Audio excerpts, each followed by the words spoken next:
Good afternoon.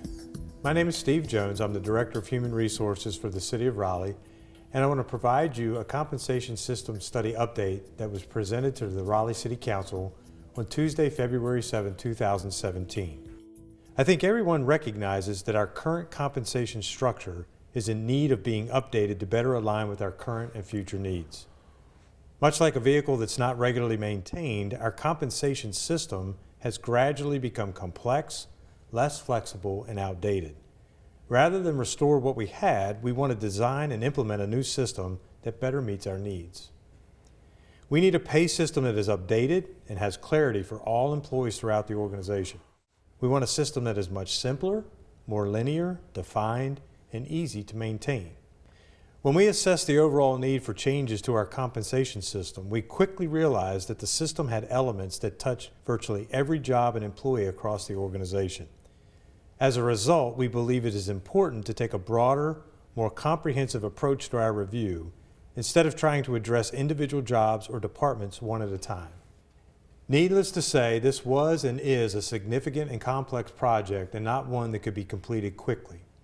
Knowing the final outcome will reshape the way we compensate employees, we've used a collaborative approach involving employees at all levels to provide input and suggestions as we proceed through each phase of this project. While this approach has been effective, it has also taken time to coordinate meetings, review and analyze information, and discuss alternatives before making recommendations. One logical question might be, how did we get here to begin with? It's been over 13 years since the last formal compensation study was conducted across the city. We all recognize that there has been a tremendous amount of change in our city, as well as within our organization during this period. This includes changes in the way we hire, develop, reward, and retain employees, and changes in the labor markets where we compete for highly qualified employees. As a first step in this project, we developed a formal compensation philosophy which was adopted by our City Council in February 2016. This philosophy has helped guide us through the process. Our primary focus for the project is to develop a compensation system that is competitive, simple, and provides some level of predictability for employees throughout the organization. When it's all said and done, we need a compensation system that will allow us to recruit, reward, develop, and retain a highly qualified and diverse workforce. There are basically four major elements to this project: job classification structure, pay structure, an evaluation or performance review tool process, and a market pay survey data to help ensure what we construct is competitive. Before talking more about the market survey, let me address the other three components. We have worked to examine our job classifications to simplify our current system. Our current system has gotten too complex with more than 700 job classifications. Working closely with our consultant and using the job evaluation process described, a revised job classification structure is being finalized that reduced the number of job classifications to approximately 260. This has been accomplished by focusing on the core duties and responsibilities and similarities between jobs and then grouping them into job families. Simultaneous to the efforts to review our job classifications, we've also been working to develop new pay structures that will provide flexibility, predictability, and opportunity for employees to grow in the organization. It's recognized that our current quartile system needs to be replaced with a pay structure that better fits the variety of needs that we have across the organization. An employee task force has been working since October to review various pay structure alternatives and are finalizing recommendations for essentially three structures: a step structure for fire and police, a general step structure for our labor and trade positions, and a broadband pay structure for our supervisor, manager, and professional positions. Each of these structures was carefully examined by the employee task force and determined to be the best fit for the positions included. Step pay structures generally provide more predictability and allow for regular pay movement for employees who are meeting or exceeding the performance expectations of their jobs. It is typical to have a separate step plan for fire and police due to some of the unique characteristics of these jobs. Broadband systems generally provide more flexibility with positions where individual goals can be established and more easily measured, which is typically positions that supervise or manage others or have unique skills such as information technology or engineering. The third element that is being addressed is how performance will be reviewed and evaluated in the new pay structure. The employee task force has been gathering and reviewing information to develop a tool and process that will give supervisors and managers more flexibility to reward performance with a process that includes more structure and objectivity. The group will also be incorporating our new city values and organization-wide competencies into the instrument. That brings us back to the custom market pay survey. The purpose of conducting the custom salary survey was to gather pay data from other organizations with whom we directly compete for labor, as well as other organizations with whom we are regularly compared. The data is intended to help us develop pay rates, levels, and ranges in our new system to ensure that the new system is competitive within the relevant markets.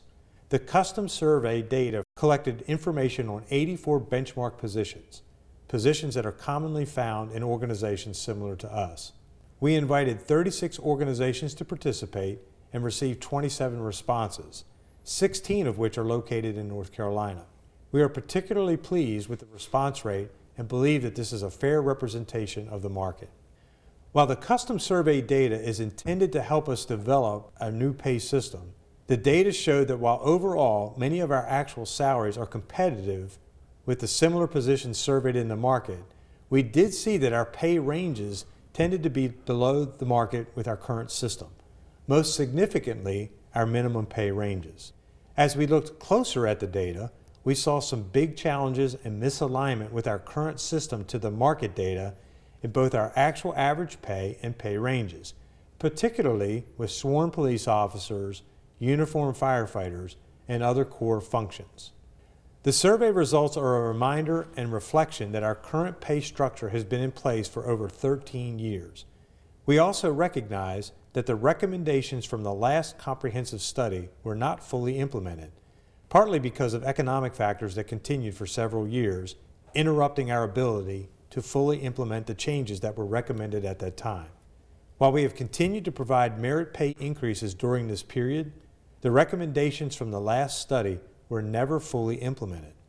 The impact has been felt both on our pay structure as well as our market pay competitiveness. As a result, we recognize that we will not be able to fix all of our issues at one time. Rather, we will have to take a measured approach that gives consideration to existing critical issues and resource limitations, both in the current year and as we develop our new pay system using current market data for the next budget year. However, some of the market pay data is so compelling that before we move forward into a new pay structure and system, we need to make some pay adjustments within our existing structure. As you recall, we advised Council in November 2016 that while we did not know what the market salary survey results might show, we wanted to be prepared to consider mid-year adjustments in our current pay structure pending the survey data results. We outlined 4 categories of consideration for potential mid-year adjustments. That included positions the data showed to be significantly below targeted market pay, positions experiencing high turnover, positions that needed to be aligned with our living wage policy and philosophy, sworn police and uniformed fire positions as supported by the market data. Using our stated criteria for mid-year adjustment consideration, let's first look at the positions that are significantly below the target market rates, which by using the consultant guidelines and definition would be those positions that are 15% or greater below the target market rates. These are referred to as being significantly misaligned with the market. Excluding fire and police positions, which we will discuss in a few minutes, there are 311 positions that are impacted, with the majority of these being in information technology, transportation, and parks, recreation, and cultural resources.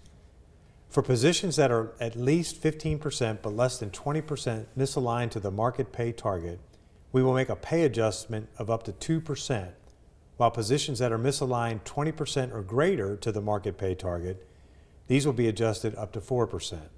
These adjustments will be effective April 1, 2017. It should be noted that since all adjustments are being made within our current pay system, pay adjustments will be applied up to the maximum of an individual's pay range.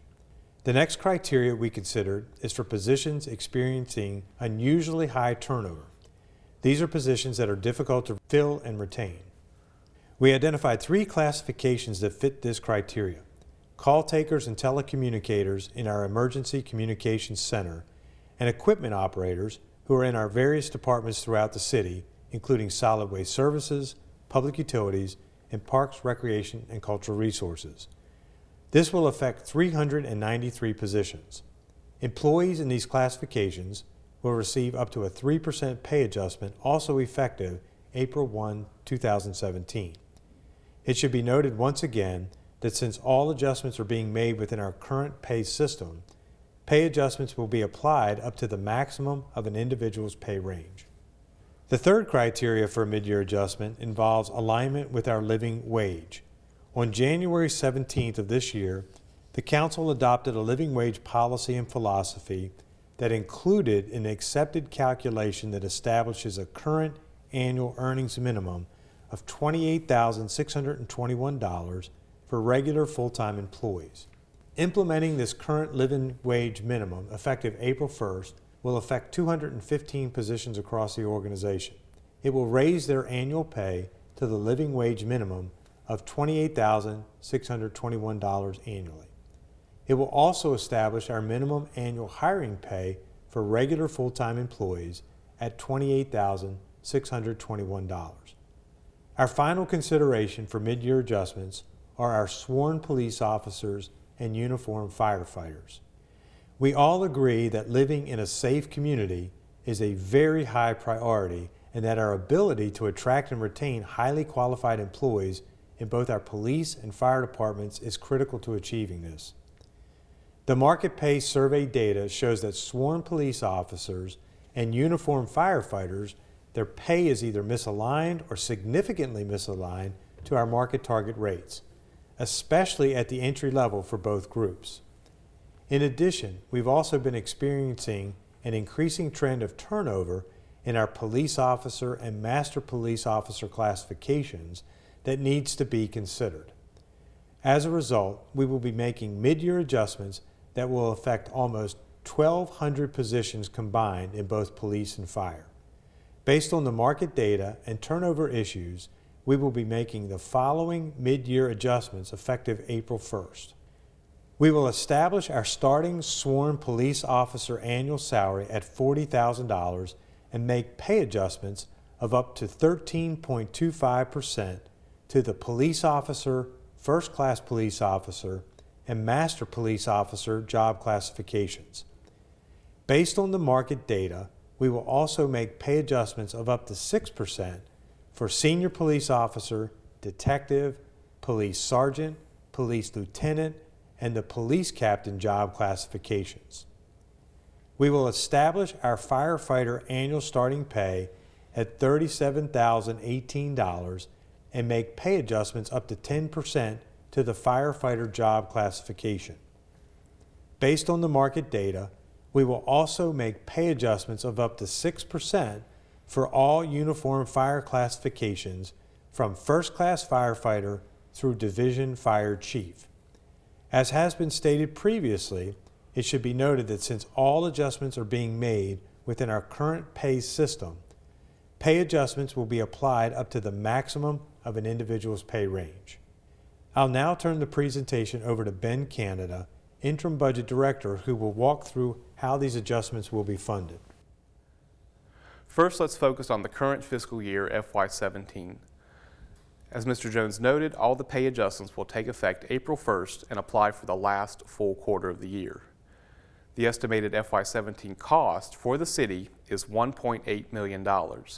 Now, most of that will affect the general fund, but it will have an impact on other enterprise funds such as public utilities, solid waste, the convention center, and others.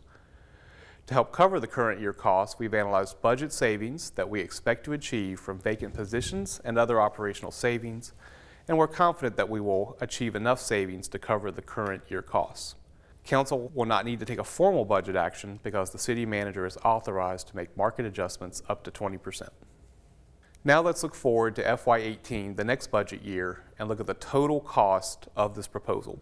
The full annualized cost of what we're proposing today is $6.7 million. Now let's look at that more deeply, focusing on the general fund first. The largest amount of money will cover the adjustments for sworn police and uniformed fire, and those total for a full year $5.3 million, affecting 1,182 positions in the fire and police departments. The next bucket of positions significantly below market affects 177 positions, mostly in information technology, parks, transportation, and a handful of other departments. The living wage policy affects 125 positions, mostly in transportation, parks, development services, and a handful of other departments. And the emphasis on turnover will affect 3 specific classifications related to 911 dispatch and equipment operators. The grand total expected cost for the general fund in FY18 is about $6.1 million. But this proposal will affect enterprise funds and other funds as well. There's no impact from the sworn police and uniform fire changes because all of our police and fire employees are funded through the general fund. There are positions, however, in the other 3 categories, positions significantly below market, living wage, and turnover. Those total $625,000. And those will affect over 200 positions, primarily in public utilities, solid waste, but other enterprise functions as well. Now, let's step back and look at overall how this is going to affect our FY18 budget process. This graph shows the current state of our projected FY18 revenues and expenditures. The largest impact this really makes on our budget cycle is it limits our flexibility. It is unusual to commit $6 million to any one initiative this early in the budget cycle. But when management saw the survey results, we felt it was imperative to make this commitment now and make this our top priority. I want to also note that we have reserved funds for merit pay, and we have reserved funds anticipating that there will be some operating increases that will have to be done. We are confident that we will bring a balanced budget proposal in May, and we'll pursue several strategies to get there. Here's 4 strategies that we will pursue to ensure we bring you a balanced budget proposal in May. We'll analyze potential cost increases and consider alternatives within our budget. This would include things like the employee health plan and other costs that tend to go up incrementally a little each year. We'll prioritize needs and consider trade-offs. Departments are submitting their base budgets and additional requests this year. We'll look at all those very carefully and weigh them against other needs. We'll continue to refine estimates for revenue growth, and we'll consider changes within our existing budget, or what we also call internally the base budget, and look for opportunities for savings or for other trade-offs there. Again, this is a significant commitment early in the budget process, but we are confident that we will recommend a balanced budget proposal for Council in May. As you have seen and heard, these mid-year pay adjustment decisions have required careful and thoughtful analysis and consideration and are not intended to solve all of our issues. While the primary purpose of the survey data was to help us develop a new pay structure, our decision to make mid-year adjustments is an attempt to mitigate some of the more acute pay challenges we are facing in our current pay structure in advance of finalizing a new pay system. While these pay adjustments don't completely solve our challenges and issues, we are fortunate to have resources to implement some mid-year adjustments for critical needs identified by the survey data. It's important to note that these adjustments will impact over 2,100 positions, or more than half of the city's full-time workforce. As you have heard and seen, there has been a tremendous amount of focus and energy on this very complex and comprehensive project. Developing and implementing a new pay system takes an incredible amount of time and resources. We have established a firm foundation on which we can now continue building to finalize our new pay system. Our immediate next steps include finalizing our job classification and pay structures and including these in our fiscal year 2018 budget development process. We will be applying all of the mid-year pay adjustments effective April 1st. We have covered a lot of information today, and we will continue to have conversations with employees about the compensation project throughout the organization over the coming weeks in locations across the city. We will share information and answer questions. We will also be utilizing other communication tools to keep employees informed, which will include podcasts and CoreCon, where we will post information for employees to access and read. While the mid-year pay adjustments will affect over half of the full-time workforce and address some immediate pay concerns with the current system, we will be working to finalize the job classification and pay structures over the coming weeks so we can assess the impact that the new pay system will have in the upcoming annual budget development process. While the new pay system will be designed for implementation sometime in fiscal year 2018, we expect to communicate with every individual employee in early spring to identify your new job classification and your new pay range. We will also provide additional opportunities for individual employees to meet with members of the Human Resources staff to discuss concerns and answer questions about the new pay system. That concludes our formal update and presentation. We ask that you, the Council, receive this report as information and refer the findings of the study to the fiscal year 2018 budget process.